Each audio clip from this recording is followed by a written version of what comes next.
It all comes down to this. The semifinals are in the books, and now all eyes are set on the very first Fantasy Major League Rugby Championship matchup coming this week. Boy, are we in for a big finale. The Fantasy Ruckers show starts right now. Where rugby and the world of fantasy sports collide. Welcome to the Fantasy Ruckers Show, bringing fantasy rugby to the masses, talking all things rugby from the MLR to leagues around the world. We're on top of it. Headphones on, pads off. This is the Fantasy Ruckers Show. Now, here are your hosts, Ryan Yee, Matt Yee, and Devin Vanderpool.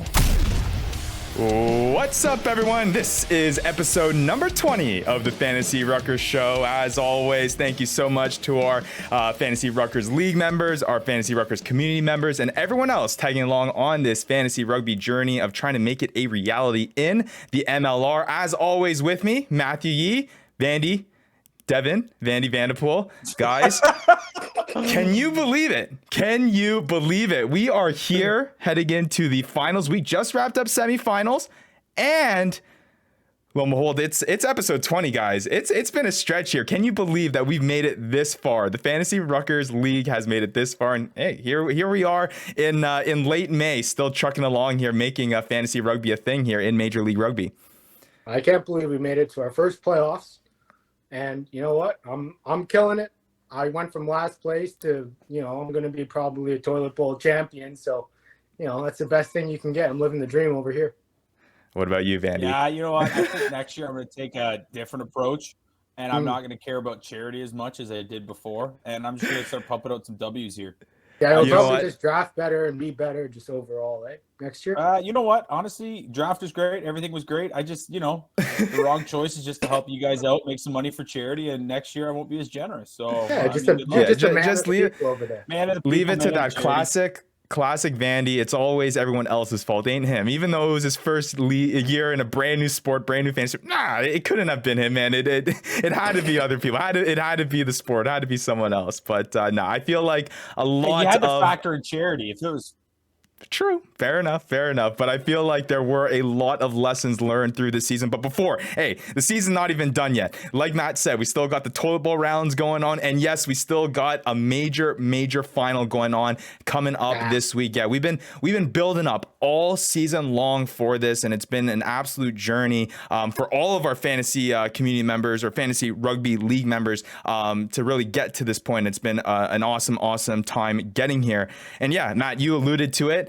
You had a little bit of fortune here heading in round 16 to get you into the toilet bowl final, and a little bit of fortune also for two of our other members to get into the final as well. It was a battle between four of our teams in the semifinals, an absolute race to the final four playoff spots, all of them earning their way here. And then it was a battle to the end, but luckily only two unfortunately can make it to the final. And luckily on our end, we were able to be joined here by two of the guys that will be making the finals, Hokey and John, the owner of Lads on Tour, Hokey, the owner of Dankest Anchors. And I got to say, guys, first, before we get into how you've been thinking about fantasy rugby, how you're thinking about fantasy rugby in the MLR, man, congratulations on making the first ever final in the Fantasy Ruckers League, the very first Major League Rugby Fantasy League ever in the history. It's got to feel good, right? Oh, man, yeah. What do you think, JJ? JJ's got to unmute himself over there. Oh, here I am. There we go. First time, obviously. Don't think I deserve to be here necessarily, but glad to be here nonetheless. There we go. Yeah, no, I don't know. I feel like for you two guys, I feel like the season, watching your two teams specifically. I mean, Hokey, you've been, Vandy has been on the record on this show calling it where you've been the Adam Schefter, quote unquote, of this league, where you seem to be so in tune to all of these different roster moves, the latest lineup changes. I don't know. It seems like you're always the one messaging it. And then John, I don't know. I'm much better looking than Adam Schefter. Yeah, there we go. And then John, for you, man, it just seems like you've had some powerhouse hitting guys that have really pulled through for you, and some key moments that gotten you to this spot. But let's start with you, John, first, because I mean we got to give the respect to the guy who won the regular season and the guy who finished up top with the best standings. Because man, it was back and forth, and no one was able to kind of run away with anything. So for you, let's start. What was your kind of overall thoughts on fantasy rugby in at the MLR? I know you play a lot of other fantasy sports, but how did that compare to kind of this whole project?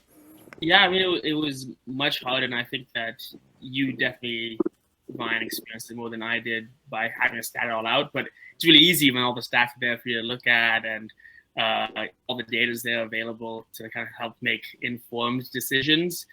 A lot of this stuff was, I think, I don't know, for me anyways, a lot of hoping and praying, guesswork, a little bit, a few lucky bounces here and there, a few lucky pickups. I think Louis van der Schijf, who I picked up halfway through the season, he ended up being a really good pickup for me. I don't know how I had no crystal ball on that one. But overall, yeah, it was a good season. Like I said, I have the lowest points against by far, and sometimes that's just the way it rolls in fantasy sports. I've been on the other end of that, where I was like the highest points against and didn't make playoffs. So nice to see the bounce go my way once in a while, but I'll take it. Buddy, you're being way too humble over there, man. That's what I'm saying. Hold on, let me tell the people about this guy over there. This isn't my first fantasy league with this dude.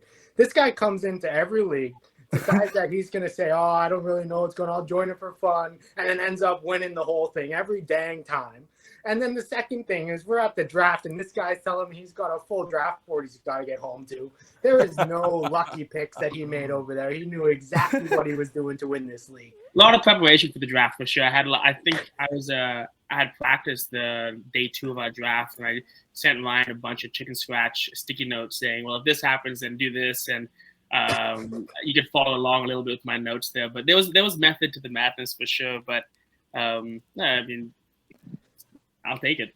Hey, and maybe that's the motto with this whole project is there's some sort of method to all this madness that's going on, whether it's from a fantasy playing perspective or whether that's on my end statting all this crap out. There is a little bit of madness to a little bit of everything that we're doing within the Fantasy Ruckers League.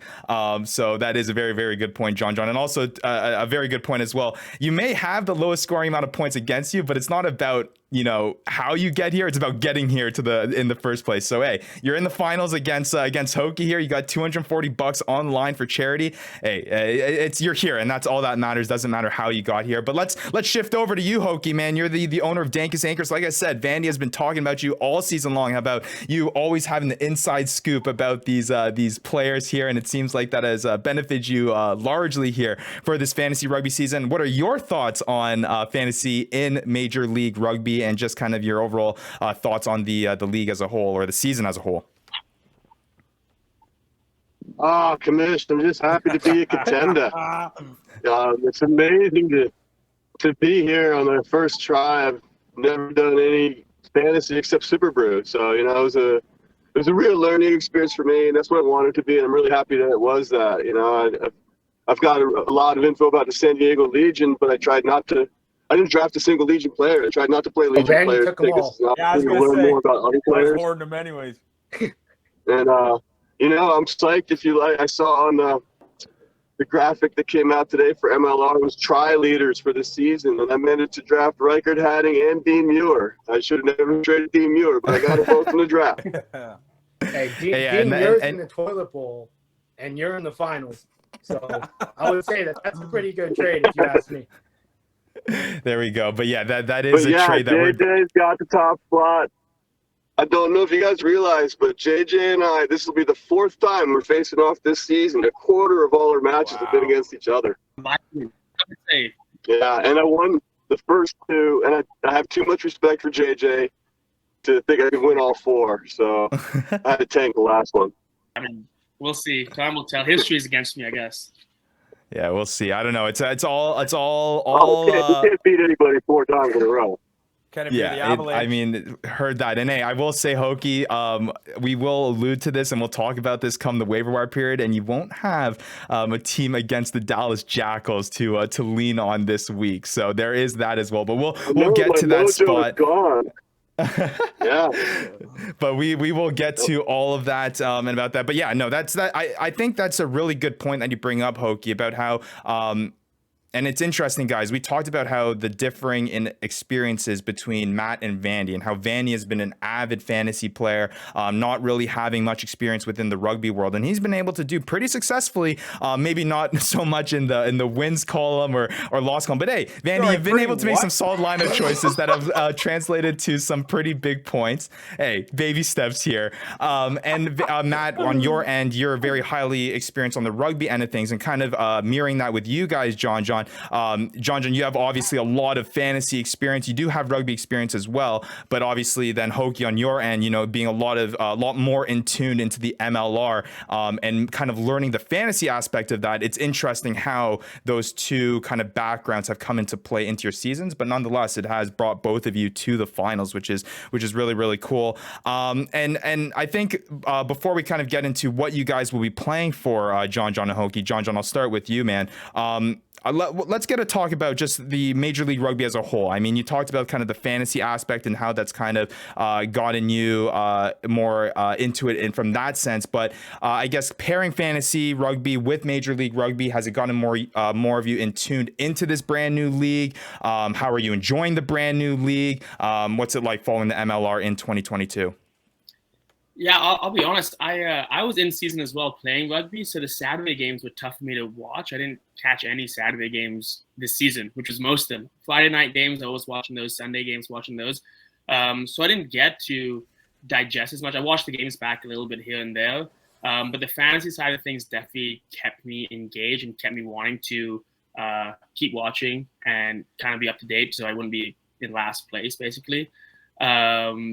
But then I think the big part, the MLR signing marquee players, guys like Nehe and guys like Naholo, and then, big names like that definitely bring eyes to the league. And then for me, and I think can speak for Matt as well, having some mates who are playing in the league now definitely is a big interest as well.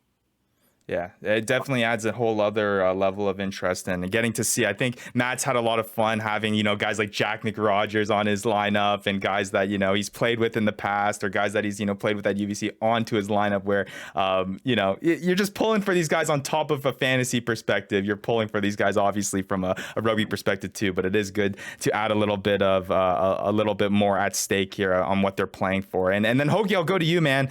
It seems like obviously you've been really in tune with Major League Rugby, and you've obviously been digesting it without the fantasy portion of it, at least this football style fantasy portion with, I know you were saying Super Brew and some other pick'em stuff maybe that were revolving around the MLR. But for you now, stepping into the fantasy world, how has that changed the way that you've digested the sport now after having not had fantasy and now having it? Oh man, it totally changes the way that you look at games in terms of, I watched a bunch of games I probably wouldn't have watched otherwise, just because I had a vested interest in certain players. And I know so much more about different positions now in the league, and it's amazing how much it really ups the fandom and really ups the energy for all kinds of games. And cheers to JJ for going out and actually playing, man. Good to hear that you're missing games for playing on Saturdays. That's awesome. I try anyways. As long as the body, me and Matt, the body has long given up on those playing days long run. So yeah, props to whoever can keep it going for sure.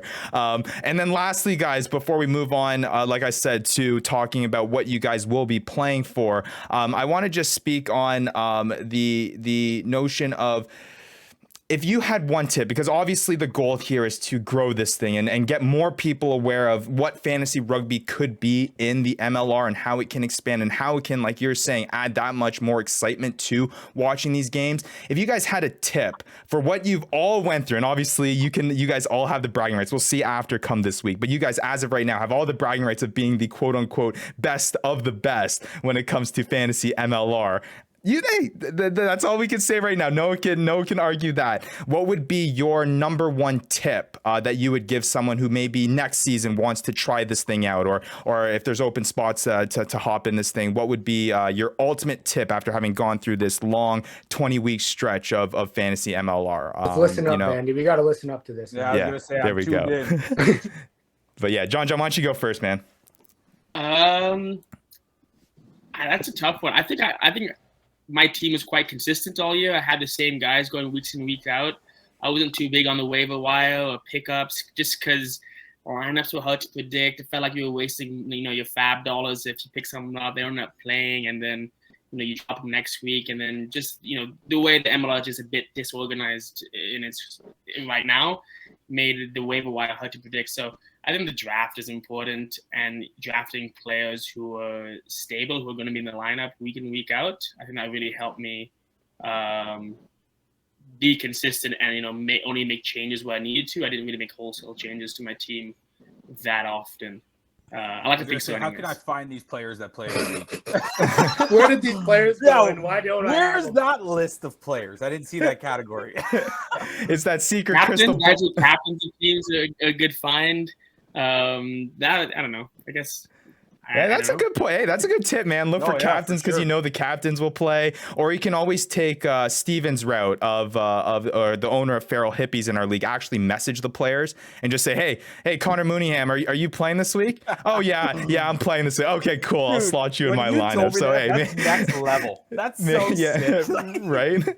Imagine Vandy. Imagine hearing anything like that in like the fantasy football world. What other world right? can I message you?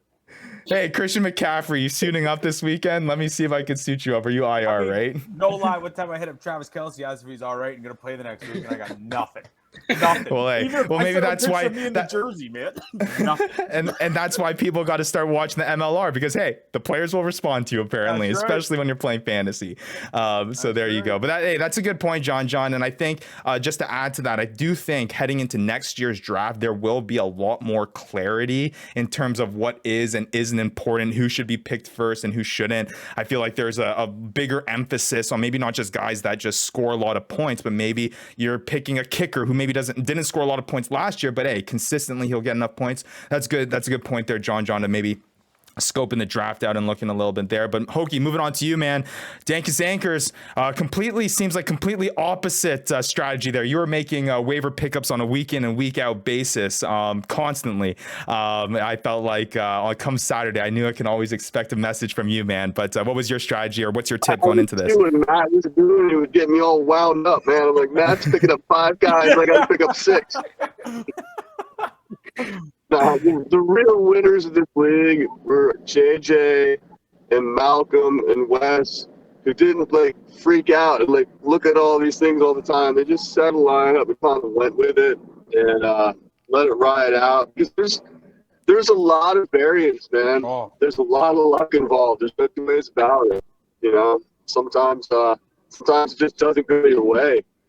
But in terms of drafting, the captain's thing. Well, all right, no. Number one, play against the Dallas Jackals. That's number one for sure. Right, yeah. They'll be number one next year, too, man. They're not going to get into bed in the year. Fair enough. Captains, absolutely. And pick players on the spine, dude. Always make sure you're picking starters and always try to pick on the spine. Yeah, those are some good tips, man. But Hoagie, I feel like... What do you mean on the spine? The people in the middle of the formation, so that would be 2, 8, 9, 10, 15. Okay. That's a good way to look at it. I don't think I've ever heard that term. Do I smell something good there? Yeah, you just smell the stuff for dinner that's stuck in your stash, man. There you go. But yeah, that's some good tips. And Hoagie, that's a great point, man. A lot of volatility in this league. I feel like on a week in and week out basis, there's a lot of volatility that comes to these lineups.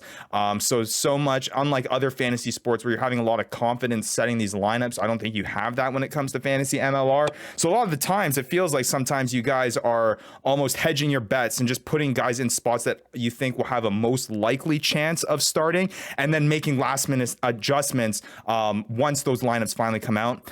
hoping, fingers crossed, obviously, that eventually, the MLR teams will at least, release these lineups 24 hours in advance. Some teams are getting better, some teams not so much, which makes our lives a little bit difficult. But yeah, that is definitely something that was emphasized to me, definitely going into the season, that I didn't think would be as big I think you had another good point there too, and you said don't freak out and just pick up guys, because there were so many weeks when I'm like, okay, I'm in on this waiver wire. I'm picking up 5 guys. Here we go. And like JJ said, then you end up just spending the fab drop in the week after. So, I mean, I got to get better at that. Well, okay. That's another one, Vandy, that I forgot to mention is rugby isn't like NFL where there's 1 or 2 stars that you get, like, I mean, other than Joe Peterson, where you're just going to get points every week. And so I don't think it's worth it to spend $30 on Wysocki no Hollow, man. I told Ryan this when I picked up Milner Scudder on the waivers there. I had no intention of playing him. I just didn't want anyone else to get him. I had the money, and I think That's a great strategy. I think I put $1 more than anyone had, so I could get him. I think I was like 49 or whatever. I think the next highest got 48 fab dollars left. I'm not Jeopardy. Okay, well let me point this out too, because as commissioner, right, I can see kind of all of the behind the scenes workings of this stuff, and let me tell you, it is no surprise that John and Hokie were both the ones that were probably playing the most amount of 3D chess. I mean, Hokie is making up pickups for the LA Guiltines matchup 2 weeks before. John's making a matchup with that too. He's now going on with the fab dollars when it comes to Milner Scudder. Hey, it takes that next level thinking to compete against that, to get to the level of success that they've had. So make sure you write that down, Bandy and Matt. It seems like the advice is, and don't freak out. Like, the advice shouldn't be, don't freak out and pick up a bunch of guys. Is don't freak out and pick up the right guys, because Vandy and I were constantly picking up the wrong guys, and Hokie seems to have figured out which people to actually pick up. So I think it was more so that, and maybe Vandy, we just gotta look in the mirror and just tell us that we gotta. Sometimes you just gotta have a little faith in you guys instead of dropping them all the time. Just like 1-2 bad weeks, and then you guys, like, you probably regret dropping Ryberg. I don't regret dropping Ryberg. That guy is trash with legs. Well, I would say, like, for me, it was the unfamiliar of the league. Like, I didn't know what I had in somebody, like, at all. So if, like, a certain guy wasn't putting up any numbers. You played Holden Younger for so long, bro. Well, that just became an ongoing joke. I had to hold him. Once it was clouded on me, I'm like, I'm gonna hold this dude till he gets something, and then that so quickly diminished, and I'm like, never mind. Yogurt and it's me anything. It's funny that you say that, guys, and John, to that point. Just last week, I mean, Malcolm messaged me. He's been holding on DTH Vandermeer since the beginning of the season. I mean, he's had him, I think he drafted him, I want to say in like the 3rd round, really, really high, right? And it was only till, I guess, the week before the semifinals that he dropped, and there was just a constant hope that maybe he would make a return, and maybe, I mean, he was the try-scoring leader last year. Maybe he just needs to hop in and just play a couple games here, but never ended up doing that for Malcolm, and ended up being a wasted roster spot for essentially the entirety of the season. So, yeah, I mean, it can go both ways, right? You hold on to a guy like DTH, or in your case, Vandy Holden Younger, a little bit too long, and then you're left regretting.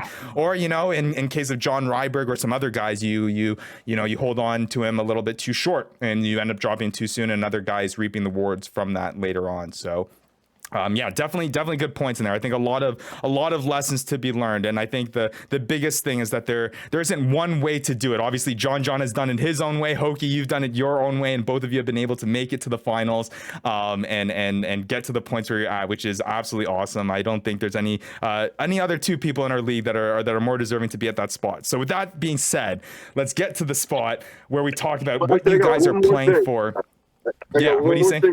Yep. That I'm talking about it. This is exactly what I did. I made a spreadsheet, and every week I had columns for who was starting in each position, and a special color if they played 80 minutes. And by like week 7, you could look through that, and then you'd sort in the correct order.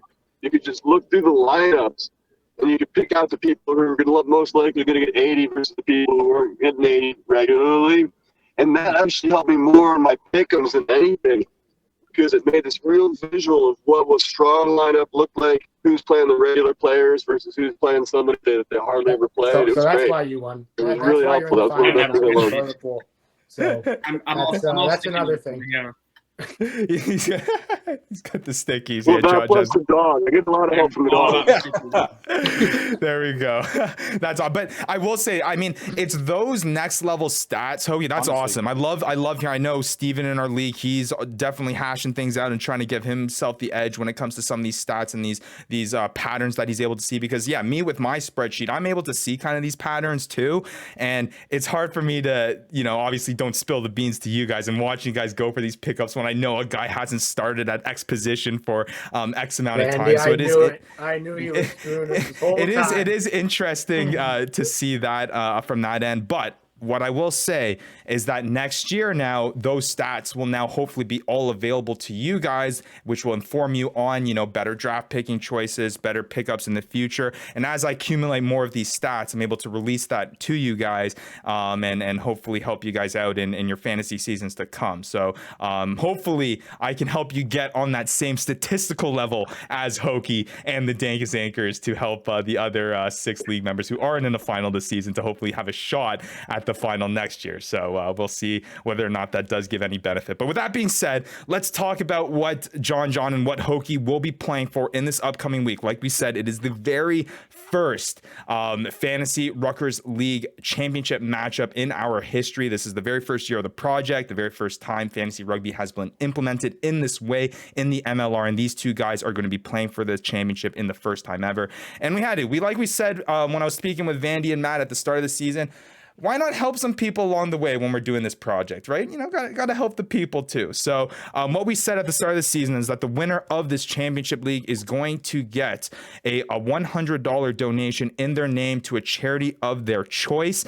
In addition to that, for every team that finished ahead of Vandy, we are going to donate an additional $20 to that same charity. So I'm a giving man.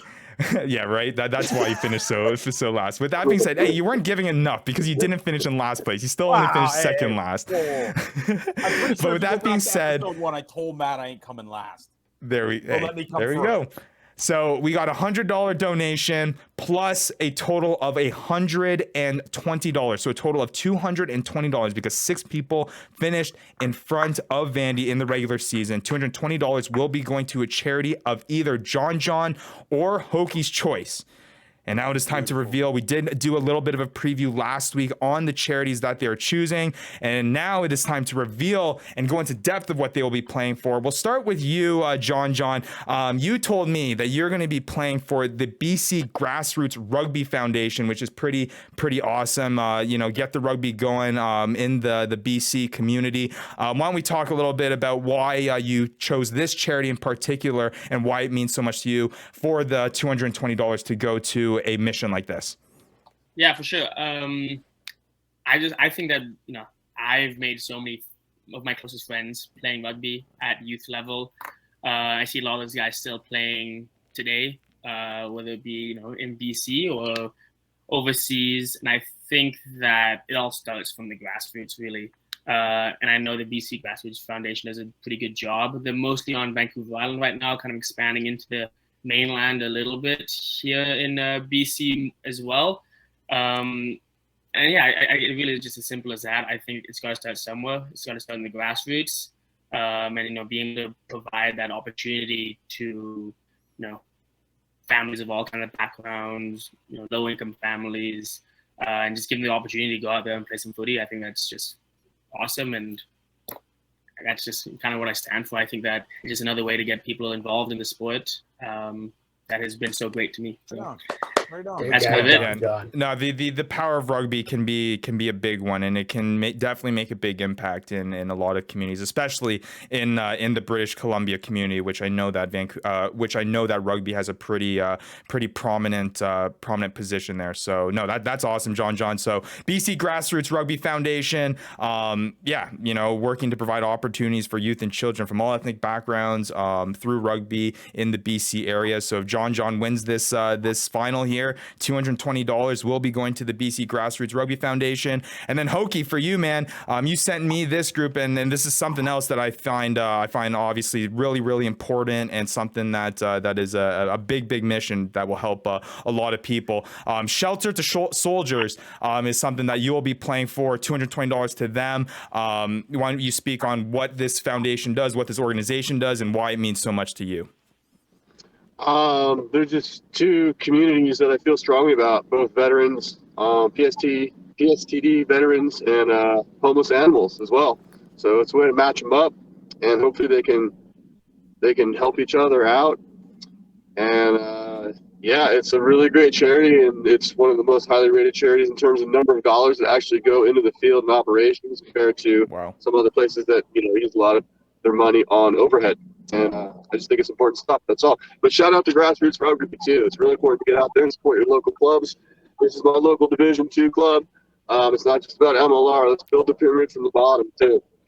Amen. No, that's a great point, Hokie. Yes, Shelter to Soldier, a nonprofit organization that adopts dogs from local shelters and then trains them to be service dogs to help veterans that are battling with PTSD and other related mental health problems. So obviously a really, really important thing. So Shelter to Soldier is something that Hokie will be playing for. And yeah, Hokie, you mentioned it to John's charity. It's really, really big from just a rugby standpoint to grow the game from our communities, which will only help grow rugby as a whole in North America, and only make the MLR an even more prominent league here stateside and in Canada. So yeah, nonetheless, two great organizations. Regardless who ends up winning in this final, both charities that obviously do awesome work. Shelter to Soldier, and then Grassroots Rugby, BC Grassroots Rugby Foundation. $220 will be going to the charity of whoever's team wins. And like I said, hey, to the people who are listening, we don't always have to just do it with wins. If you want to help out any of these charities too, and you're just listening along, why don't we just help these guys out and help grow rugby in BC, and help some of the veterans and pair them up with some of these shelter service dogs. I think would go a long way. So yeah, two awesome things that we thought we could do along this fantasy Ruckers project. But yeah, nonetheless, awesome job, and congrats again, John. Congrats again, Hokie, for making the final. It was a stretch of a season, and I mentioned it last show. Really, it's not often that we get to have league members come on the show, so when they do, we want to just emphasize how much we are thankful for your guys' commitment and your guys' hard work putting towards these teams, and your commitment to watching the MLR games, and just really being involved and engaged in this community. That's where it's going to start, and that's how we're going to grow this thing. So thank you, John. Thank you, Hokie. And before I let you guys go, I am going to ask Matt or Vandy if they have anything they'd like to pick your brain at before we let you go, because they are the ones competing in here, and they were the ones that had to face you all season long, and they're on the opposite end of things. So anything that you guys have to say before they go, guys? No, I took too many L's this season to ask any questions, and I already took down all the notes that I could take. My sheet's full, so I'm good on questions for me. I'm gonna win next year now.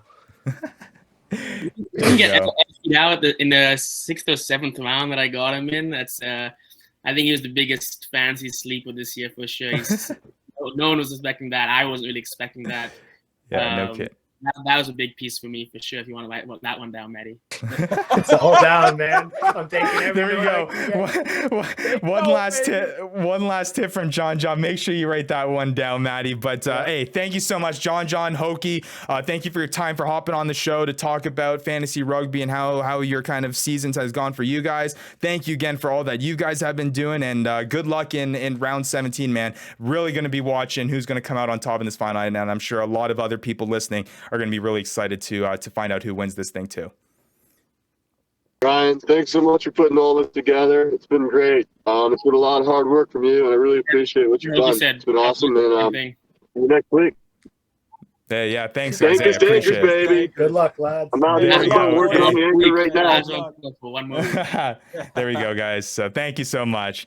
But yeah, that was John and Hokie. Guys, thank you again so much for hopping on. They've been absolutely fantastic all season long in what they've been doing, and you know, I mentioned it in the interview.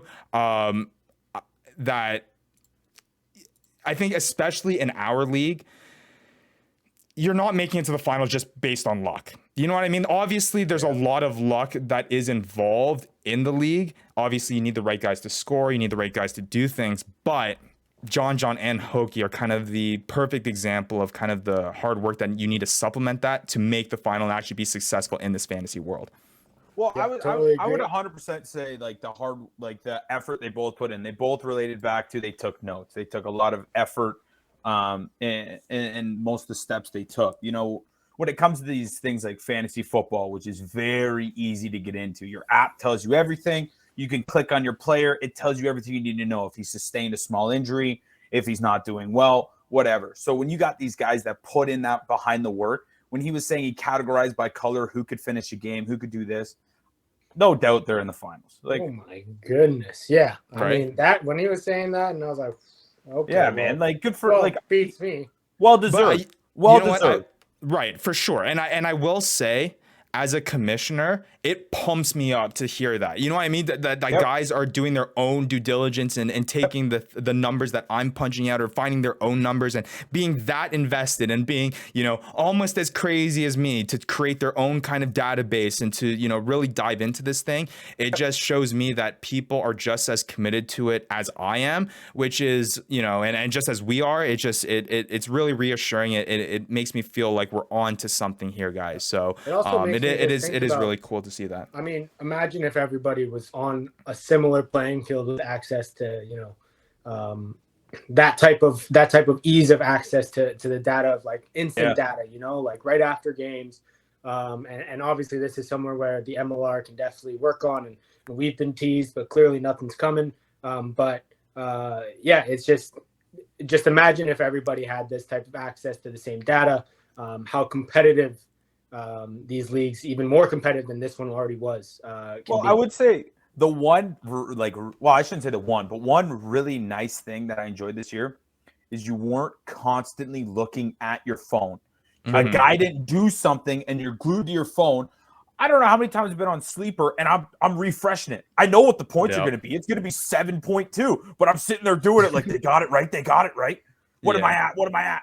And Right. it was so nice to just watch the game. Just watch the damn game. No, For see, sure. my version of refreshing was going, hey, Ryan, did you get the score yet? Hey, Ryan, did you get the score yet? Hey, Ryan, did you count the score yet? Yeah, I'm literally just getting Yeah. messages, man. Hey, No how much did Jason Higgins get on that one? Did you see? I'm pretty sure that Hey, was he 40 just meters. scored You a got try. that That's one? got to be 4 points. 5.5, man. That's got to be 5.5. Right. So no, definitely that. But yeah, definitely a lot to learn. But hey, man, congratulations once again to Hokie and John, Dankus Anchors, lads on tour facing in our very first championship matchup ever in our league's history, and they'll be playing for this lovely jersey right here, where they'll get their name on it. We'll see whether or not who's gonna be the first one to get their name on it, in addition to the $220 that will go to either of those charities that we spoke about: BC Grassroots Rugby Foundation for John, and Shelter to Soldier for Hokie. You know, it'll be really cool to see who comes out on top there. But with that being said, guys, it's now time to dive into things here. I feel like you guys been waiting here and itching to speak your mind here and talk a little bit about. We got the interview out of the way. I know you guys had to be extra nice to Hokie and John because they're the finalists and everything. Down. There we go. Now it's time to start getting into this. Let's start breaking it down, and let's first hop into some news and notes before we break down what happened in round 16, which may help some of our fantasy players for their round 17 matchups. Whether you're playing in the finals, whether you're playing in the toilet bowl finals, whether you're just playing for fun, a lot of this will have a major impact on that. But with that being said, let's quickly recap here what has happened over the last week. First thing here, guys, Quade Cooper rumors still swirling around, seeing more and more of him in LA Guiltines training gear, training over there with LA. I don't know, man. I feel like it's anything but done here. I feel like it's just a matter of time. I don't know if it's going to happen right before playoffs. I don't know if it's going to be an off-season thing. I don't think it's a matter of if. It's just a matter of when that'll happen, and that will only add to Matt your whole notion about the Guiltines being the old boy Wallabies, the Rugby New York being the Old Boy All Blacks, and then you now got Houston being the Houston Sabre Box. We got that too. Yeah, we do. And anybody using those terms out there, just know it came from me. Yeah, they're patented. Yeah. Copyright, baby. And then moving on here, quickly, a couple of guys hitting that 50 cap milestone that we like to talk about each week. John Ryberg, Matt, your favorite, he hit his 50 cap milestone here, back 3 for the LA Guiltines. And then Faga Osi Pifiletti, front rower for the Gilgronis. Faga Osi Pifiletti. Nice. 50 caps reach. Front row, the Gilgronis. He also hit his 50 caps reach. And then I feel like this is a perfect segue, Matt, into our round 16 recap.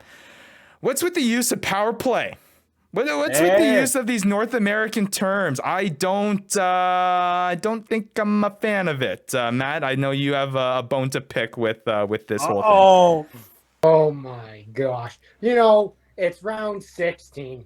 We're coming into round 16, and we decide, the MLR decides, now we're going to call the yellow cards power plays. Round 16.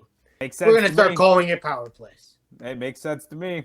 How does it make sense to you, Vandy? Well, Tell okay, me this is- three okay, reasons let- why let I've me been say, doing okay. it My whole life. Let me say this, because this is actually an interesting thought process to have. Because Vandy, right now, the general consensus, I would say, among people who Rugby are Morning said 77% of people didn't like it. okay. There we go. So Rugby Morning, and now mind you, this is the conversation I want to have. Mind you, I would say a majority of people that are digesting Rugby Morning's content are probably already rugby fans. Okay, so let's say a 77% of people who already watch rugby say that this whole power play use of thing is totally wrong and they should not be doing it. Now, Vandy, we know how Matt feels about this, but as someone who obviously hasn't heard about rugby or didn't watch rugby really before this season, who obviously has a big hockey background, you're currently wearing a hockey jersey and watching your Colorado Avalanche on their Stanley Cup run. What are your thoughts on seeing power play and seeing kind of these terms that you would never really see in an actual rugby, broadcast appearing in these MLR games? As a new fan, what do you think of it? I would just say obviously somewhat of a biased take. I've been hearing that term my entire life. So initially, almost instantaneously, when they said it, I knew exactly what it applied to. I didn't have to think. A lot of these terms for a new fan, it takes multiple weeks to learn half of the lingo in rugby.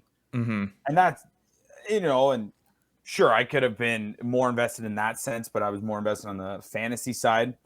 But I don't know. To me, if you're putting a league in North America and North America is very used to that term, it's not, I would say, taking away from the game any. I don't see it making that much of a negative, impact to the game. But also, I wouldn't like it if all of a sudden power plays got switched in hockey. So I completely understand in that sense. Right. But if Sweden started calling a power play something else, I mean, it's a different league. Like if you have a North American league, maybe you have different lingo. There is different lingo if you went and watch the KHL than the NHL. I don't see why it has to be, broad spread across the sport. True. And I mean, Matt, and I'll give you, Matt, I'm going to let you have the final say here because I feel like the general consensus is what you're final. And all I'll say to add to that, Vandy, is that I feel like a lot of the problem with it is that if you're going to teach people the sport, teach it to them right. You don't want people watching the World Cup, especially when it's coming stateside in 2031 or 2031, I believe, or 2030. You don't want them starting to call it power plays. You know what I mean? That's not, especially when you're on the international stage. So maybe that's something to play with it. Matt, before we move on, I'll let you say your final take on it before we move on to this round 16 recap. Tiny, small piece. Vanny, that's a very rational and concise thought that you have there, but I am not here to bring rationality into this conversation. So I hate it. You can say power play. You can get the same thing from saying man advantage. If somebody tells me that a team's got a man advantage or a team is a man down, that tells me the exact same thing without having to bring in some hockey term power play, thinking it's some fancy 2-minute penalty. I immediately thought, just instantly reference, oh, it's something like a 2-minute penalty, like the guy comes back on and, in a short amount of time, but it's 10 minutes or 20 minutes. That's not a power play. That is, you are down. So that's what they would refer. It doesn't actually have a name. They just say he's a man down. It's a yellow card. It's a yellow card. He's gone to the sin bin. They're a man down. This team's got a man advantage. I mean, sure. Throw the power play word out there. I guarantee that was taken from hockey. Oh, come on. I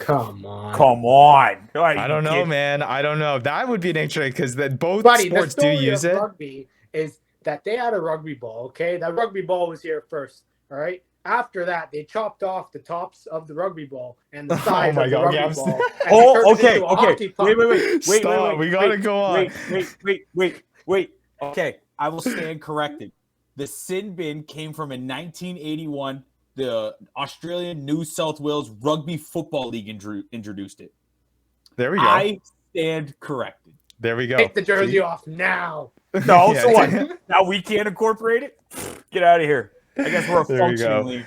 All right. Well, obviously a lot of I'm kidding. Peace and love. Obviously, a lot of debate to be had about this whole North American sports term thing, this whole power play thing, which I'm sure will continue on. But I will say, I do think a majority of people, as clearly made obvious by Rugby Morning's poll and also by the general reaction that I saw on Reddit, people are not happy with this whole power play use thing, and we'll see whether or not they keep it this week. Quickly, just to segue into round 16, I mean, classic MLR to have the broadcasters teach the game incorrectly to new fans. Oh, okay. All right. Now let's move on. Woo! All right. Moving on to round 16. Man, it was a almost kind of like the week before. Some pretty high scoring matchups that translate into some pretty high scoring fantasy matchups in our league. Let's try to power through this, guys, and quickly go over some of the top performers in this league. We'll start off with the early Thursday night matchup. Toronto Arrows taking on the New England Free Jacks. And before I get into the actual match itself, what do we think about Thursday night rugby? Were you a fan of it? Not a fan of it? Too early? You liked it? No, it's okay. I mean, there's not enough teams in the league to have to resort to Thursday night. To me, it felt a little bit out of place. I feel like you can get away with the Friday game because it's continuous, but yeah, to have it early and then you had a break from rugby for a little bit was kind of weird. Nonetheless, I got to experience a little bit of rugby earlier. Not too sure if that early play had a factor in who was playing this match because a big name that was off the starting lineup, Bodine Waka, did not play in the very first match all season long, and I'm sure Malcolm was shaking his head when he saw the lineup release of the New England Free Jacks with that, because Bodine Waka has been such a consistent player for him all season long, a large part of why he was able to make the semifinals in the first place. Number one fantasy player not appearing in his semifinal matchup. Absolutely heartbreaking. But nonetheless, they were still trying to do it without him, and they ultimately fell short, and it truly showed like a Bodine Waka list New England Free Jacks team. Before I get into the fantasy performances, Matt, I'll start with you. Was it because Bodine Waka was gone, or was it more than that with this New England Free Jacks team? I mean, last week we said it last week that they probably weren't going to start everybody. I mean, why would you start Bodine Waka when you've got when you're 12-2 and the next team is Rugby Atlanta who isn't even close, right? So I'm pretty sure we called this, that Toronto would come out with and a big potential to get a win, and they came out and they really showed it because they have a lot on the line and they got the win when they needed it. But yeah, it was great to see Toronto win. It was great to see, honestly, a New England Free Jacks team that seemed like they would never lose finally kind of take an L to a team. So yeah, I mean, another high scoring affair, and it was great to watch. Yeah, no, it was. Yeah, go ahead, Vandy. I think, not to drive the nail in any farther, but I think the things that Bodine Waka bring to the table, between not only his athleticism, but the way he can change the field with his kicks, the way he can incorporate all that into his game, it is so shown here. And they still carried it more. They still had the possession, but you're beating your head against the wall without your number one guy being able to, find a way to break through. So I think, once again, it just really showed him not being in the lineup. And to that point, Ryan, I mean, he plays such a pivotal position in terms of managing the game. The amount of times, I'm sure somebody started out, the amount of times that the ball is in his hands and how many decisions he's making in a game. to put somebody in there who, hasn't really had an opportunity as much, because you don't really want to take Bowden Walk off the field. It's tough. I mean, Bowden Walker's feel for the game right now is probably the best in the league, and you just can't replace that with anybody. Yeah, so definitely tough to see him not in the lineup to make some sort of fantasy impact for Malcolm in this week. And that's what we were trying to avoid when we set the semifinal. The reason why we have our semifinals essentially a week early, or finals a week early, is to avoid this whole situation where players are now going to start sitting as they start clinching these playoff spots. And we want to try to avoid that kind of wave of that. Unfortunately, Malcolm obviously with Bowden Walker got that end of it. But who foresaw that a team was going to be 12-2 and have that luxury of being able to sit guys 2 weeks before the season was finished. But yeah, definitely a pivotal lineup decision there for the New England Free Jacks that both impacted both fantasy and the MLR world. From the New England Free Jacks side, I mean, not much fantasy performance when you're only scoring 18 points. Quinton Newcomer scored a try. He got on the board with 5.1 fantasy points. Mil Senarivi, the hooker for New England Free Jacks, he was able to find the try line as well, but then negated that with the yellow card, so only got 1.1 fantasy points. Those were your biggest performers there. And then John Poland, 3 points. He had a little bit of an impact there from the boot as well. And then on the Toronto Arrows side, I mean, give this team credit. They know how to perform at home, and it seems like when they're in Toronto, they're able to find ways to win the game, and give them credit. You still, I mean, Bowden Walker is not 15 players on the field, and New England Free Jacks don't get to 12-2 just with Bowden Walker. They have other really solid players. Whether or not that was the full strength team that we've seen all along because of them sitting guys is another story to be had. But nonetheless, give credit to the Toronto Arrows for taking advantage of it in what you said, Matt, is a very important matchup. Sam Malcolm doing big things with his kicking, 6 points for him. Gaston Mieres, 5.5 fantasy points.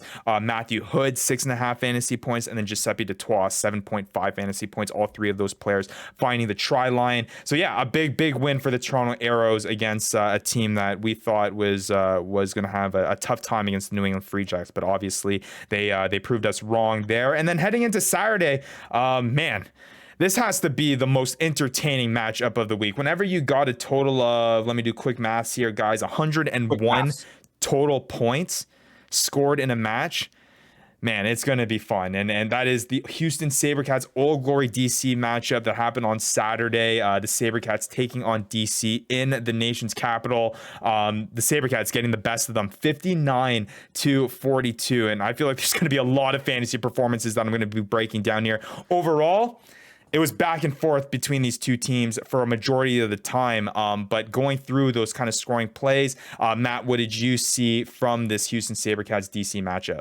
Yeah, I mean, well, I think it was one of the highest scoring games of all time in MLR history, somewhere up there, at least in one of the top. But I mean, it's great to see all the scoring. It's great for fantasy. It's awesome. But boy, were they just allergic to tackling and making tackles. I mean, the defense, they just did not care. They started putting points back and forth, and the defense just decided that they were only going to care about trying to score tries. Both sides. Both sides were just missing tackles. Which is crazy because Houston's had a pretty stout defense all year. Mm-hmm. Yeah. But what I would say, and I mean, Vanny, this is your boy, and the one guy that I just want to point out is Tanana, Robert, Tanana, all the Tananas brought his blue hair. He brought his silky feet. Oh, was he making people miss? Man, was he making moves. Yeah, that was a good one, though.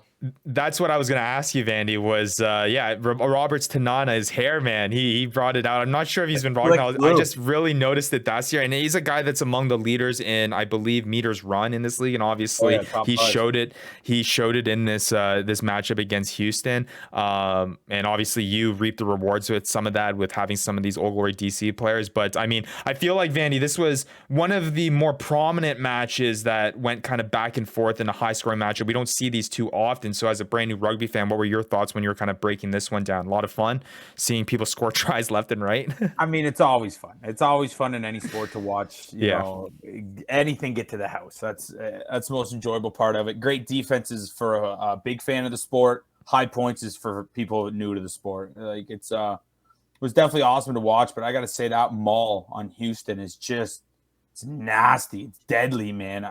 They're so good at it, but other than that, man, yeah, really good game to watch. Pumped when you got a guy who's actually playing really well in a game that goes like this. But, yeah, just fun to watch. Yeah, and a guy that was a lot of fun to have was definitely Steven's Dean Muir, and we mentioned it earlier in the show about a trade that was made between Steven and Hokie, and it was made, I want to say, about halfway through the season. It was a straight up trade between Dean Muir and Cam Dolan. And talk about making a fantasy impact here late in the season, because man, Dean Muir racking up, I believe, 4 tries on this matchup, all off of the back of this Houston set piece, racking up a total of 22.6 fantasy points. A forward doing that is absolutely incredible. And you can tell if you're watching Vandy's face, if you're listening, you could probably hear it too, the disappointment. It was Vandy, despite having Roberts Tanana.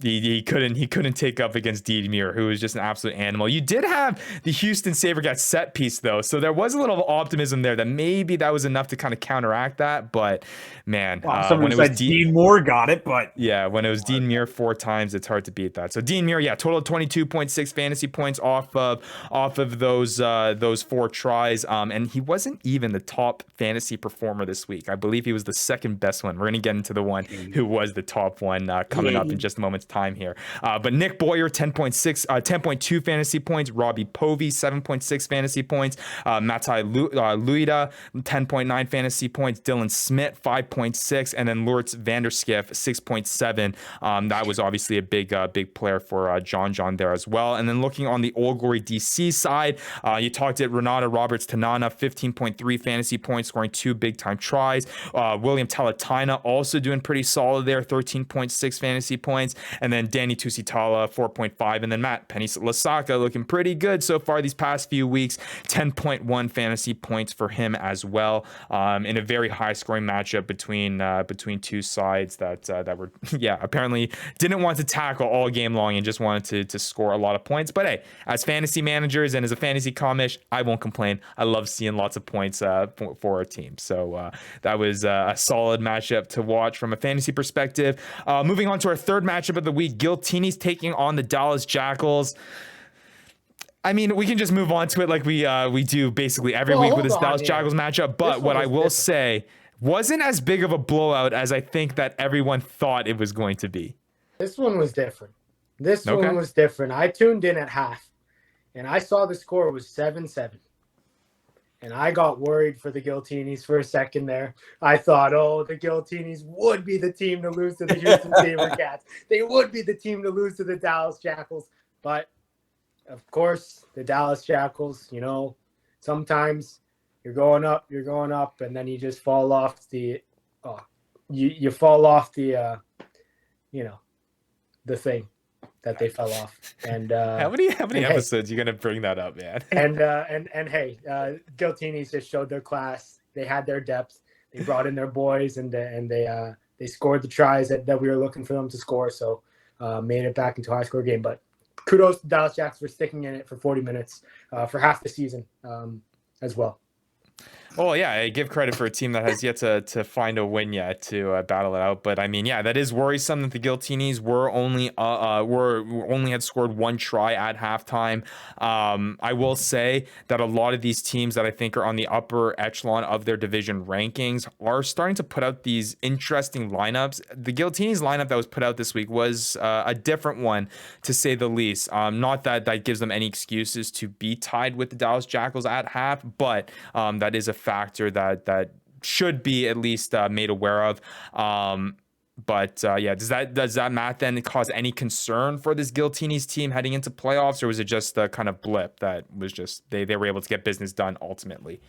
Yeah, they put out a whole new lineup. They had they had a lot of different guys in. They're facing the Jackals. I mean, it's tough to judge them off of this one. I'm sure they're fine. They just clinched, so I think they'll be all right. Yeah, I think so too. Vandy, anything quick words? I feel like there's not much to be said about this outside of they got it done. Yeah. So fantasy performances: Harrison Goddard 8.5 fantasy points, John Ryberg 8.7 fantasy points. I will say from a fantasy perspective, a little bit of an interesting play. Steven did have to message me and said, "Hey, does this count as a try assist?" And it was I believe I want to say White. Luke White was down the line, went on that break off of Ryberg's try, passed it to Ryberg. Ryberg got toe tapped and he fell and then got back up. Steven was wondering whether or not that'd still be a try assist from Luke White. And I said, because there wasn't a breakdown that was officially had in between those two plays, it would still count as a try assist. So just some clarification there for the scoring of how our scoring works on our league. John Ryberg obviously capitalized on 8.7 fantasy points. Ben Lesage, 6.1 fantasy points. Marco Fipoloi, 5.1 fantasy points. And then Lindsey Stevens, the big benefactor of the LA Guiltini set piece, scoring 2 tries off that set piece, 12.3 fantasy points, with the Guiltinis getting 5 total fantasy points with 2 of those try assists. Before I move on to this fourth matchup here, Matt, kind of something that was emphasized here during this week, that's something that you kind of mentioned at the start of the season. And do you think, I want to get your kind of opinion on whether or not you think this will carry out, for the weeks to come and even in fantasy seasons above this, the impact that hookers have, particularly within these set piece plays. Now, I know that in not every set piece is it hookers that are scoring these tries off of these mauls, but it seems like this week, Dean Muir, Lindsey Stevens, next year, is it going to be just hookers that you guys are looking for when it comes to the main benefactors from these set piece plays? Yeah, Hokie kind of said it perfectly, and I forget what the saying was, but it was something about a spine. And too, he's got it right on the nail. And the hooker position is the guy that at every back of every maul will get the ball at the back at some point if that maul is successful. So, I think that hookers should be first off the board in terms of front rows, and then kind of after that, it'll just be, you'll have to start comparing guys, and that'll really just matter. You might want to be picking hookers just based on set piece, right? Rather than actually based on the quality of the hooker. You're just picking it based on set piece. Guys like Jack McRogers, guys like Dean Muir, guys like Andrew Quattrin. These guys just feast. Yeah. And I will say, for guys that maybe aren't as heavily invested in the actual intricacies of how rugby operates and the plays that happen, Vandy, you might find this interesting, is that usually on set piece plays, when it comes to lineouts and mauls, the reason why the hooker has tended to, I guess, be the try scorer off these plays is the hooker obviously throws it into the lineout, and they are the ones that tend to loop around to the back of the maul of the lineout and will receive the ball from the guy who caught it and will basically scoot himself to the back of the maul, and he'll be the main ball carrier. So it isn't a coincidence, is what I'm saying, that the hooker is getting it every single time. So yeah, definitely something to look out here that I did notice, especially in this the round 16 matchups with obviously Dean Muir eating up all those tries, and obviously in this match in the Guiltines and Dallas Jackals, Lindsey Stevens. Yeah, like teams like Houston, like that were so good with the set piece. Would they like that last year, or is just kind of it was working, let's keep pounding the rock type situation? Well, definitely wasn't like this last year. They did not win a match last year, I don't think. So they were the Dallas Jackals last year, Vandy. Yeah, except without falling off anything. Yeah, yeah, I don't know where this set piece came from, but it does, to Matthew's point. I think as soon as you do identify these strong set pieces, even if it's a set piece that starts ramping it up mid-season through, hey, let's throw a waiver at the hooker of X and X set piece. They're starting to look really good right now. Not that Dean Muir was available, but hey, Lindsey Stevens was available, ahead of this week. Maybe you saw the starting lineup and you're like, hey, Guiltini's set piece was good. I want to get their hooker. And to that point, like next year, Vanny, like just looking forward into the next year's draft, like this data of this season is going to be all available, and you're going to clearly see which set pieces were the ones that were assisting tries, and you can basically just look at that set piece and say, all right, who's the hooker for that set piece? I want to pick that guy up, right? And I think another thing is the fluidity of this league. Like half these teams probably there'll be some moves here. Some guys are going to obviously go up. Like, is Bowden Walk even going to be in the league? How old is that guy? Yeah. Who knows? He's already passed his career. So no, he can't be going anywhere because that guy's liking our posts. He's sharing our posts on his story and stuff. So we're a fan of Bodine Walk, and we want him to continue tearing up this league. That's for sure. So hopefully he ain't going anywhere. And I'm pretty sure he's still pretty young. So I think he'll have a long, luxurious MLR career ahead of him. Until maybe he moves on to bigger and better things. But let's move on here onto the fourth matchup of the week. And I will say, with that win against against the Dallas Jackals, the Guiltines do clinch that playoff spot. So I believe now that there are 3 playoff spots remaining, 1 in the West, 2 in the East, that 6 teams are still competing for. And one of those teams is here, the San Diego Legion, taking on the Nola Gold. It really just got messy like from the start, and the San Diego Legion just put up points, and it was over before it even began. It really started off 2 tries that came off of turnovers off the beginning. One off of our boy Mike Smith getting into the try zone. Baby, let's go. We had him on earlier in the season, and we talked about him scoring his first try. It took him a little bit. It took him a couple months here. I kept faith in him. But you're right, Vandy. You're right. You kept faith in him, and you had him in your lineup, and you played him. The only thing is that he negated it with a yellow card, and he would have won you your matchup if he had not gotten that yellow card. But I'm glad I held out. Hey, at least you had him. You can say that you had him in your lineup when he did score I that had try. him at his best. So the next time he's on the show, we can definitely mention that to him. And I will say though, it wasn't the prettiest try.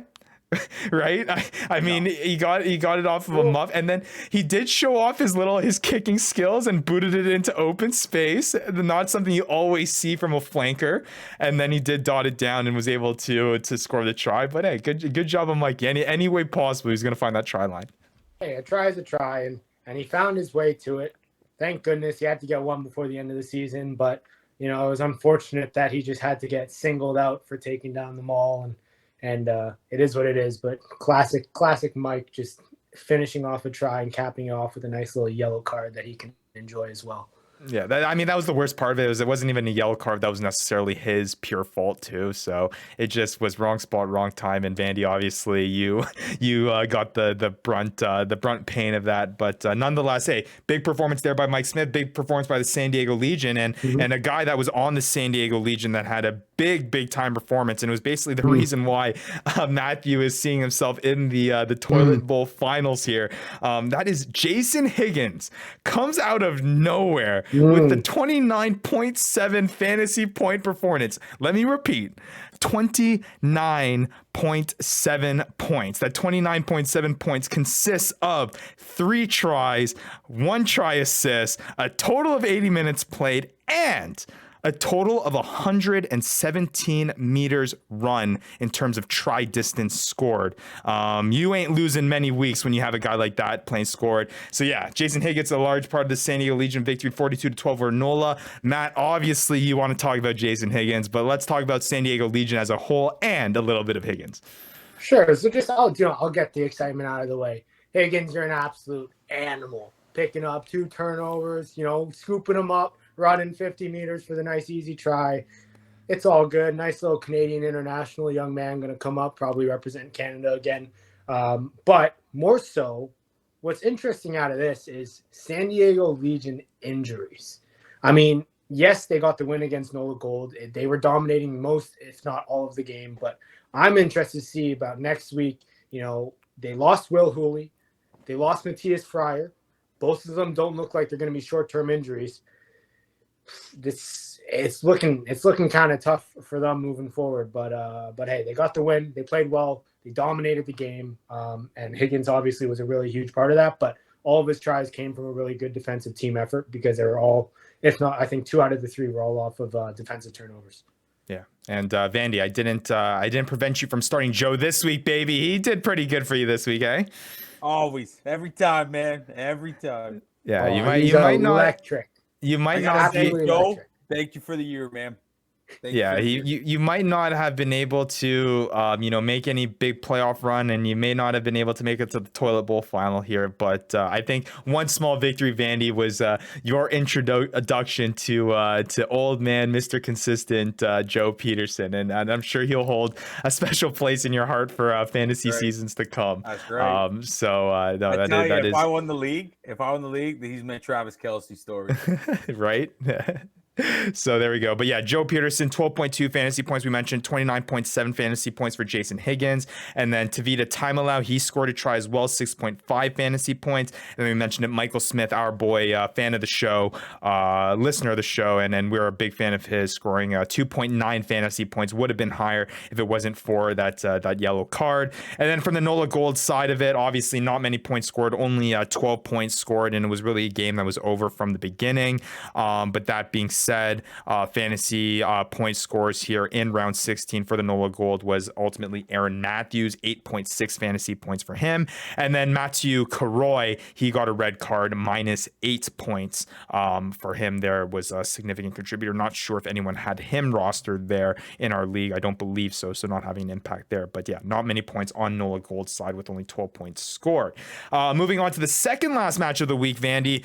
These are your boys. A little bit of a surprising win here against what people thought of this Guiltines team. I think we all mentioned that we were going with Guiltines heading into this week, and obviously shocking all of us. The Utah Warriors coming out with a big win, 22-8, and I'm not even going to waste any time talking about this one. Vandy, what were your thoughts about your boys coming out with a big W against the team that is pretty high up there in the standings there?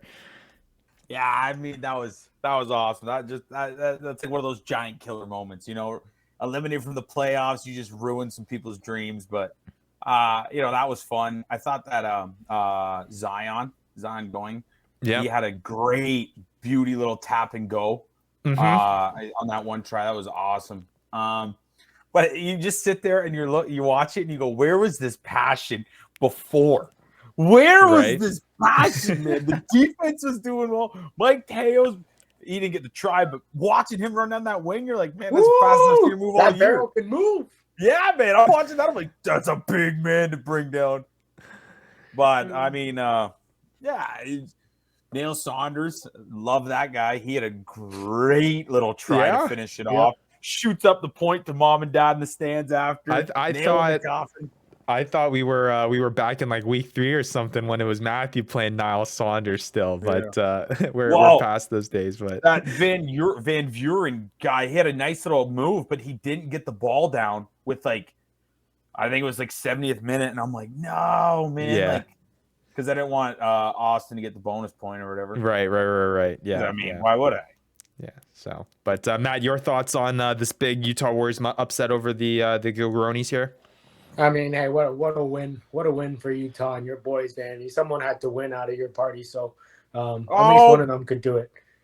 But hey, I think going into the last 2 weeks, I know next week will matter for fantasy, but I mean, definitely take a look at some of these upsets against some of these top teams, because these Guiltines, these Guiltini-like teams, these Free Jack-like teams, Free Jacks, no reason for them to be starting all their guys, unless they're really shooting for that number 1 spot like the Guiltines and Guiltines. But I mean, let's look for some upsets this next week, and we'll see more like this and that Toronto game for sure.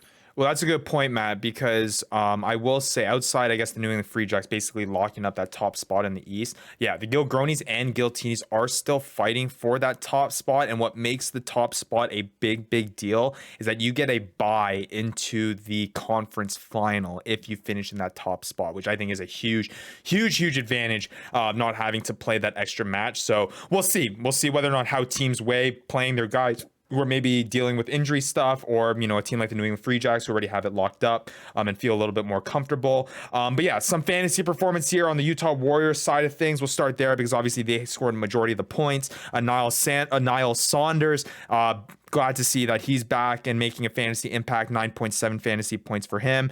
Pulisic. Hey, this is the first time that we saw him make a significant fantasy impact. It felt like a long time ago since Rugby Morning had made that big pickup for Pulisic. He's a big man. That we thought, that is a ball. Big man. Getting that ball right off of that set piece there. No one was stopping him about 6 meters out. That's for sure. The last game he played, he did the exact same thing, I'm pretty sure, and scored the exact same number of points off the exact same set piece play.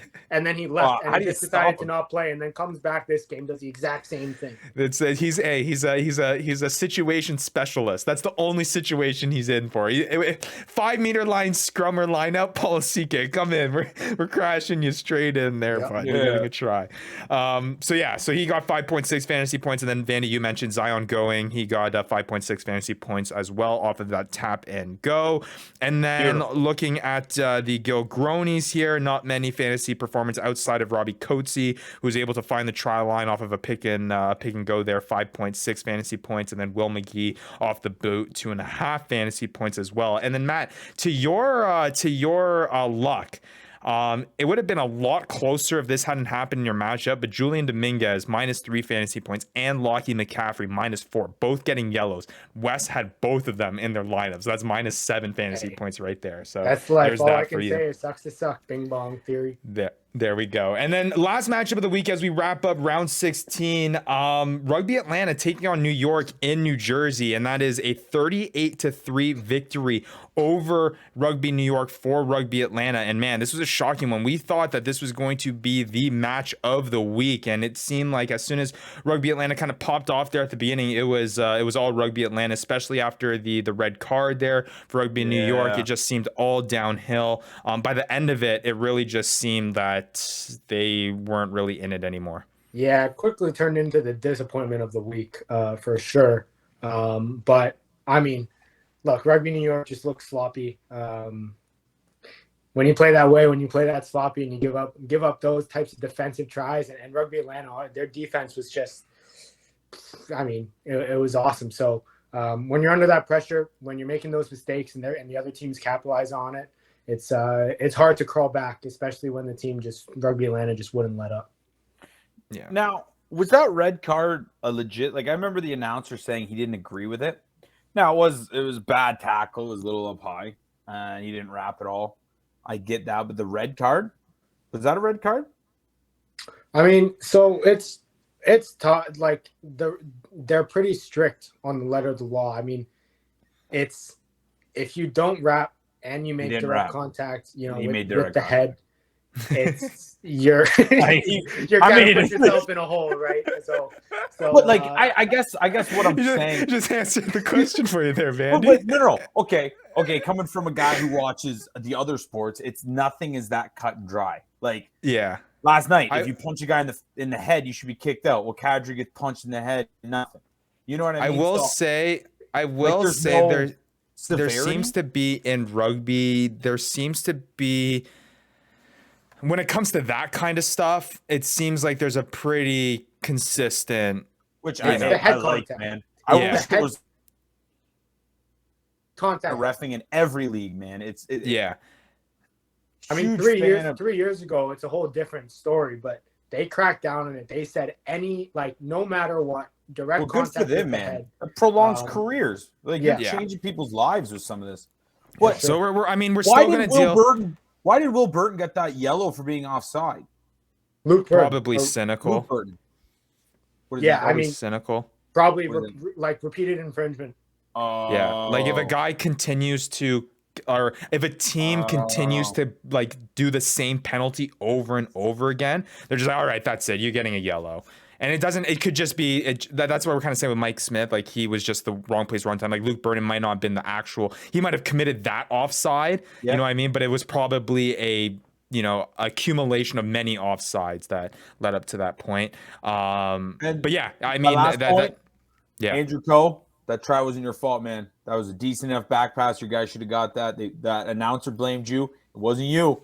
It wasn't you. I don't know, man. It was friend of the show. If you can hit your own teammate in the toes, you should have got it. It's like a good wide receiver in football. If you hit him in the hands, how are you going to catch a ball at your toes?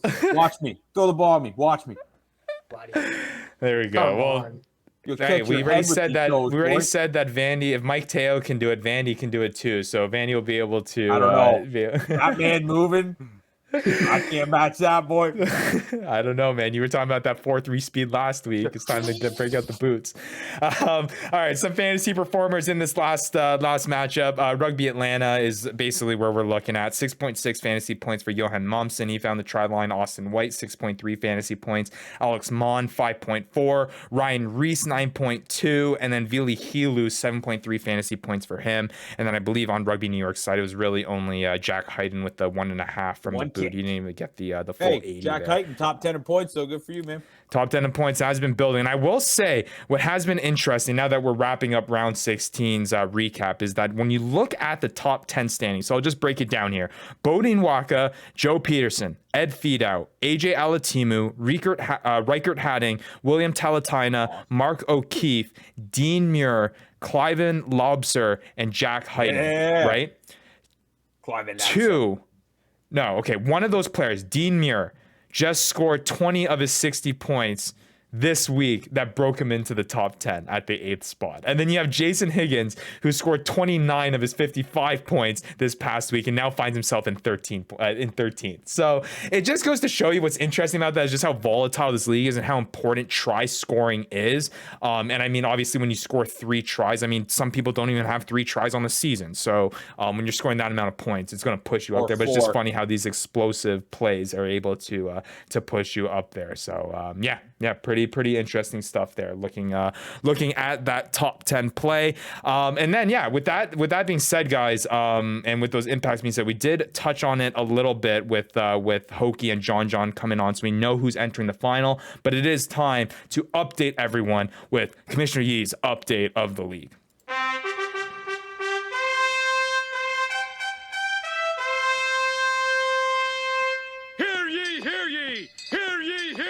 All right, that is right. Hear ye, hear ye. This is Commissioner Yee with the league update. We all know who is making it into this week's final. That is the Dankus Anchors Hokie taking on the lads on tour, John.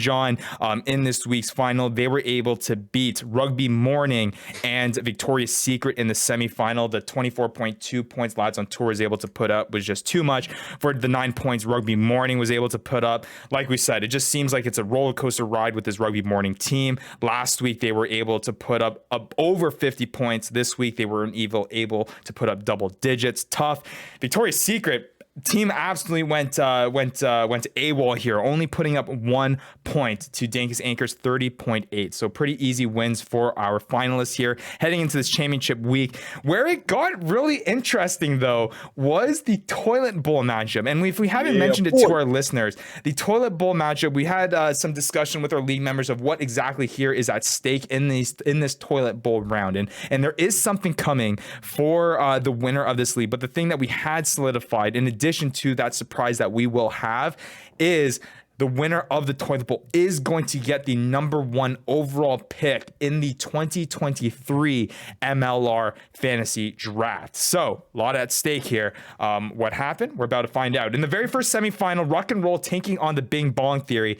Man, when you put up 29.7 points off the back of Jason Higgins, you ain't losing the game. But I mean, William Talentana's 13.6 points and John Ryberg's 8.7 points surely made it close that it needed to be. A lot of that being part of Julian Dominguez and Lockie McCaffrey's yellow cards that gave negative points. So a 15-point victory for Rock and Roll buys him a ticket into the final. Still a shot at that number 1 overall spot, despite finishing last place in our league. So how the tables have turned. And then in the final semifinal, tough historical weeks for the Feral Hippies and the Rucking Goat, putting up their biggest point totals of the year in the match that means the most to them. And ultimately, it was the Feral Hippies getting the best of it. The season is done for the Rucking Goat. But hey, it was a good, well-fought battle. He will not be getting the first overall pick, but he will be riding into the sunset with a lot of pride of helping out charity and helping out and learning along the way. But yes, Renata Roberts Tanana's 15.3-point performance and classic consistent Joe 12.2 was not enough to beat Dean Muir's 22.6-point performance and Lindsay Stevens' 12.3, total 46.4 points for the Feral Hippies over the Rucking Goats. I would just like to say, Steven, great match. You know what? You deserve it, buddy, with all the work you were saying you put in. And thanks for the jersey. And I hope you beat Matt. I really hope you do. And I want you to come on next week and just drive it home. If you beat Matt, I want you on the show and just drive it home. You know what? I was going to be nice to you, Vandy. I was going to be No, you weren't. nice. But No, now you I'm going to weren't. pull out the guns that somehow you finished ahead of me in the standings, but still ended up last. All right, buddy? That's you right now. All right. Well, hey, we don't know if he finishes last because he's got to take on Bing Bong Theory in the consolation toilet bowl final to see whether or not he's actually last. Come on, we still got a week to play here, guys. So we don't know. Yeah. Morally, But though, yeah, it will be the Feral Hippies taking on Ruck and Roll in the toilet bowl final for the highly coveted #1 overall spot in our 2023 MLR fantasy draft. It will be fun, and of course, like we mentioned earlier in the show, it will be the Danks Anchors taking on the Lads on Tour in our very first championship matchup, which will once again get their name on the highly coveted Fantasy Ruckers League jersey, and also get a total of $220 donated to the charity of their choice, which happens to be BC Grassroots Rugby Foundation for JJ and Shelter to Soldier for Hokie. Now, with that being said, it's time to get, usually at this portion, to get into the waiver wire portion. Now, I will say there ain't many waiver wires out there, and the Dallas Jackals ain't playing this week, so there isn't anyone to pick up from that end. I've got no more advice now. All I will say to our league members and to our listeners is that to make sure to look at the people who have been dropped within the past couple of weeks. A lot of big drops have had to be made to make roster space for certain roster moves. Certain people have had to drop certain big names that have had fantasy performance, maybe not as of late, but definitely throughout the season that could pay off in the finals here. So definitely take a look at that. Any waiver wire advice for the listeners there, guys? I feel like from a name standpoint, there really isn't anyone that has popped up that is a must add so far. It's just kind of scour through the waiver wire and see who's there. Yeah, no one's facing the Dallas Jackals, so I've got nothing that I can really hang on to here. I've got no recommendations because that was the only thing I was confident in. There you go. That was the only thing really consistent throughout the season was play your boys against the Dallas Jackals. And this week, there ain't no Dallas Jackals to play against. So there is that. But I will say, it will make for a fair final because John won't be able to try to scour all of the guys playing the Dallas Jackals, and Hokie won't be able to do that. So it will be a mano-a-mano type matchup with the best players that they have playing the best players that they have. And it will be an interesting one to see who kind of comes out on top with that. So let's talk about the round 17 matchup preview here quickly, guys, as we wrap up the show to talk about the matches that will have an impact on these finals in our fantasy rugby world. And let's make the predictions of who we think are going to win before we close it out here. So the first one to open it up is the Seattle Seawolves taking on the Houston SaberCats. I mean, the Seawolves are coming off of a bye. The SaberCats are obviously rolling right now. Big matchup for the SaberCats, who are obviously still in this big playoff hunt, sitting in that final spot in the Western Conference. Who we thinking comes out big here? Anyone that you're looking at in particular from a fantasy perspective that might have a big performance? What are your overall thoughts on this matchup? Matt, I'll start with you. I'm going to go Seattle Seawolves, take the upset. They're coming off a bye. SaberCats are going to choke at some point. So the Seawolves, I think, are going to come away with the win and kind of ruin the SaberCats' chances at making playoffs. I'm going to go with Houston. I like You the way would. Houston – no. Hear me out. They've looked great and against a team that plays like the Guiltines. Very good with their forwards. And Seattle, I would say, is very in line with that. Very strong forward pack there. So I think Houston's going to be able to manage that and work around it and ultimately win. Yeah, I think I'm going to have to side with the Seattle Seawolves on this one. I think after the bye week, they'll be able to be a little bit more healthy coming into this week. And we'll see. Yeah, we'll see whether or not Reichert Hadding, one of the try-scoring leaders, makes an impact there. I'm sure Hokie will be happy about that. And yeah, I don't know. It'll be. I think the Seattle Seawolves come out on top, but it's going to be a tight one. I think it's going to be decided within one score. That's for sure. The next matchup, a huge matchup that's going to have a lot of MLR playoff implication. Rugby Atlanta taking on the Toronto Arrows in Atlanta.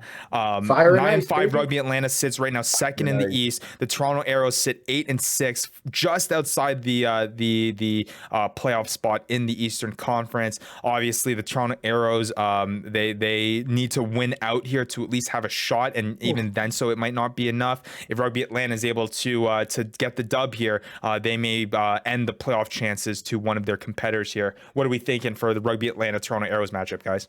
Yeah, Arrows, enough said. That's it for me. Okay, wow. I think if it was at Toronto, I'd agree with you. They seem to be pretty dominant in Toronto. Since it's out in Rugby, or since it's in Atlanta, I'm going with Atlanta. Yeah, I think I'm agreeing here. I think because we are dealing with the game in Atlanta, I don't know. The Toronto Arrows have had a hard time finding victories outside of Toronto there, so I'm going to have to side with Rugby Atlanta as well there, Vandy, especially with that big time performance against Rugby New York. It's hard to choose against this Rugby Atlanta team. Moving on here to the third matchup, Utah Warriors taking on the LA Guiltines, and hey, you can't doubt this Utah Warriors team because they just took down the Austin Gilgronis. Are they going to be able to do it to another top Western Conference team in the LA Guiltines? Vandy, what do you think? I think we're in Giant Slayer mode. I'm going Utah. Oh, here we go. Man, yeah, I'm with you, buddy. Let the Thunderbirds fly. The Utah Warriors are getting it done. There we go. I don't think I'm as confident as you guys with the Utah Warriors. I'm going to side with the LA Guiltines. They'll be looking to secure that number one spot in the Western Conference. I will go with the old boy Wallabies there for that matchup. And then another for the fourth matchup here, the Gilgronis taking on the San Diego Legion, another highly contested Western Conference matchup. San Diego Legion just sitting outside the playoff spot here with an 8-7 record. Need a little bit of luck to go their way when it comes to that Seawolves Houston SaberCats matchup to give them a playoff push here, but they do have the Gilgronis that they'll need to take down first. Do you think it's possible with him and Mr. Consistent Joe, Vandy? 100%. But I'm still going with the Gilgronis. Ooh, okay. No, I just think I love that Austin Stadium. I think it's my favorite one. But no, man, it gets loud, man. Every time I watch a game on the Rugby Network. Yeah. Yeah, I mean, I'm just gonna say that the Gilgronis probably don't want to let another one slip, and they definitely want to have that first round bye. So they'll be coming and making sure that they don't have another slip up this week. I agree. And you know what? I'm going to go with the San Diego Legion, man. I've been talking about it all year long, how I do think that the Gilgronis have this chink in their armor, and I don't get any more confidence with them dropping points against the team they really shouldn't be dropping points against in the Utah Warriors. So with that, I'm going to have to side with the San Diego Legion that looked pretty dang good against the Nola Gold this past week. So we'll see whether or not maybe Mike Smith can be a part of that, score another try. I know Joe is going to definitely be a part of that. So we'll see whether or not the Legion can come with that win there. Definitely going to be an interesting one. And then the last matchup of the week, the New England Free Jacks taking on the Nola Gold. I feel like this one is kind of more of a concrete answer here. I'm going New England Free Jacks. They ain't dropping another one, especially to a team that's a lot worse than the Toronto Arrows in the Nola Gold. New England Free Jacks win this one by a landslide. I'd have to agree. Yeah, I'm going to go Nola Gold. I think New England Free Jacks have no reason to continue starting their guys.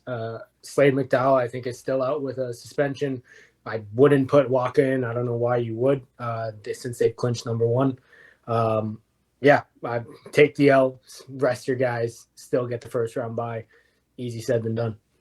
All right. So based on that fact, the Nola Gold might be coming out with a victory against a B team of the New England Free Jacks, according to Matthew. We'll see whether or not that Andy is Reid the don't sit case. his guys. We'll see whether or not that is the case. But man, guys, we have a big time week ahead of us. We got the first MLR Fantasy Ruckers League. Rugby New York game here. Oh, that is correct. We did miss that game. Old Glory DC taking on Rugby United New York. I mean, come on. This one's an easy one. They came off the landslide loss against Rugby Atlanta. They'll be looking to come back with it, especially with Nahe Milner Scudder, possibly Wasaki and Noholo in that lineup as well.